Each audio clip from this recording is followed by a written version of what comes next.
खबर बिहार के सियासी हलचल की। इस वक्त बिहार की राजनीति में तमाम रंग देखने को मिल रहे हैं। एक और गठबंधन दलों में सीट बंटवारे का सवाल है, दूसरी तरफ बिहार की राजनीति में लगातार नए दलों की भी एंट्री हो रही है। सियासी गहमा गहमी के बीच कुछ नेता लगातार माइंड गेम खेल रहे हैं। बिहार के विपक्ष के लिए बड़ा सवाल वोटर लिस्ट में रिवीजन का भी है। विपक्ष इस मुद्दे पर चुनाव आयोग पर सवाल उठा रहा है। रिपोर्ट देखिए।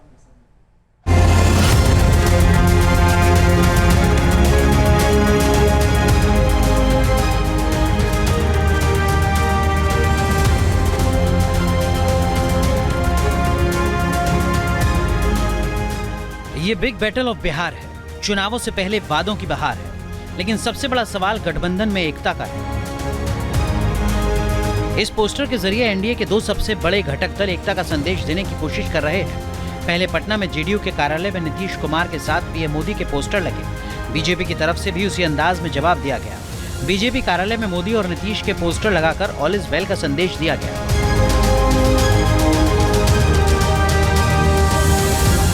लेकिन बिहार में सवाल सिर्फ बड़े दलों का नहीं है, पक्ष और विपक्ष के छोटे बड़े दलों का एक पूरा कुनबा है। हर किसी की अपनी ख्वाहिश है, किंग और किंग मेकर बनने का सपना है। सबसे चर्चित चेहरा चिराग पासवान का है। चिराग कभी चुनाव लड़ने की बात करते हैं, कभी पलट जाते हैं। केंद्रीय मंत्री हैं, लेकिन इस वक्त दिल्ली से ज्यादा पटना में सक्रिय हैं। अचानक राज्यपाल से मिलने पहुंचे, मीडिया के सामने मुलाकात की वजहों को गिनाया। एनडीए में सीट बंटवारे पर भी अपनी राय रखी। हो जाएगा भाई, समय रहते हो जाएगा। अभी समय है, चुनाव में अभी समय है। और हमेशा की तरह बहुत एमिकेबली एनडीए ने हमेशा से बहुत सहजता से सीटों का बंटवारा करने का कार्य किया। लोकसभा विधानसभा हर चुनाव में, इस बार भी उतनी सहजता से। पार्टी समीक्षा सर्वेस करा रही है, समय समय पर मुझसे भी ये जानकारी साझा की जाती है।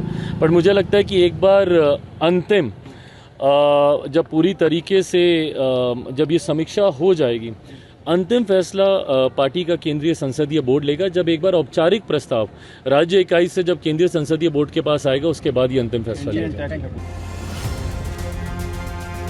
एनडीए चिराग पासवान को रामविलास पासवान का वारिस मान चुका है। चाचा पशुपति पारस को बेआबरू होकर एनडीए छोड़ना पड़ा। अब चुनाव में चाचा बदला लेना चाहते हैं। विपक्ष से बहुत बड़ी वफा की उम्मीद कर रहे हैं। देखिए, हमारा पुराना रिश्ता रहा है उस परिवार से, उस दल से भी मेरा पुराना रिश्ता रहा है। 77 से लेकर आज तक मैं उस परिवार के साथ मेरा रिश्ता रहा है और अच्छा रिश्ता रहा है। और भविष्य में भी बिहार के हित के लिए जो भी होगा वो अच्छा हो। वैसे विपक्ष इस वक्त वोटर लिस्ट में रिवीजन से परेशान है। दिल्ली में विपक्षी नेताओं का दल चुनाव आयोग से मुलाकात कर चुका है, लेकिन विपक्ष की समस्या दूर नहीं हुई है। हमें कल ये आभास हुआ कि शायद हम गलत पते पर चले गए हैं। इतनी बड़ी बिल्डिंग चुनाव आयोग, निर्वाचन सदन, पता नहीं कितने 1-1.5 एकड़ पे तो होगी, कई लाख स्क्वायर फुट होगी, मेरे और आपके पैसे से बनी होगी। इतनी बड़ी बिल्डिंग में बैठने की जरूरत क्या? बीजेपी का इतना अच्छा मुख्यालय है, वहां एक फ्लोर ले ले जी, वहीं बैठ जाइए। हम क्यों बिचौलियों से मिलें? हम सीधा बीजेपी से बात करेंगे। माफ कीजिएगा, चुनाव आयोग किसी पार्टी का बिचौलिया नहीं हो सकता। वैसे विपक्ष की एकता को उस वक्त झटका लगा जब आम आदमी पार्टी ने बिहार में चुनाव लड़ने का ऐलान कर दिया। आम आदमी पार्टी अकेले बिहार में चुनाव लड़ेगी। जाहिर है, पहले से पेचीदा बिहार की सियासत में एक और एंगल जुड़ गया है। Team news nation.